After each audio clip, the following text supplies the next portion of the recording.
Hello বন্ধুরা, কেমন আছো? আশা করি সবাই ভালোই আছো। আজকে দেখাবো কিভাবে আপনারা আপনাদের টিকটক এর আইডির সবগুলো ভিডিও একসাথে প্রাইভেট করবেন।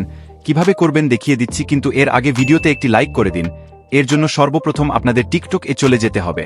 আপনার আইডির ভিতরে ঢুকলে উপরে দেখতে পারবেন 3 ডট অপশন, এটার মধ্যে ক্লিক করবেন। এরপর একেবারে নিচে দেখতে পারবেন সেটিং এন্ড প্রাইভেসি, এর মধ্যে ক্লিক করবেন। এরপর এখানে উপরে অপশনটির মধ্যে দেখতে পারবেন ম্যানেজ পোস্ট, এটার মধ্যে ক্লিক করবেন। তারপর আপনাদের সামনেই এরকম 4টা অপশন আসবে। দ্বিতীয় নাম্বারে দেখবেন ম্যানেজ পোস্ট ডিজিবিলিটি, এটার মধ্যে ক্লিক করবেন। এরপর আপনাদের সামনে এরকম একটা ইন্টারফেস আসবে। এখানে আপনারা উপরে 3টা অপশন দেখবেন। প্রথমটা এভরিওয়ান, এটার মানে সকলেই আপনার ভিডিও দেখতে পারবে। দ্বিতীয় নাম্বার ফ্রেন্ড, এর মানে টিকটক এ যারা আপনার ফ্রেন্ড লিস্টে আছে তারা শুধু ভিডিও দেখতে পারবে। আর 3 নাম্বারটা অনলি ইউ, এর মানে হচ্ছে শুধুমাত্র আপনার ভিডিও আপনি দেখতে পারবেন, অন্য কেউ দেখতে পারবে না। এখন আপনাদের সব ভিডিও প্রাইভেট করার জন্য একে একে সব ভিডিও সিলেক্ট করতে হবে। এরপর নিচে নেক্সট অপশন এ ক্লিক করবেন। যাতে আপনি ভিডিও প্রাইভেট করবেন সেহেতু এখানে অনলি ইউ সিলেক্ট করবেন।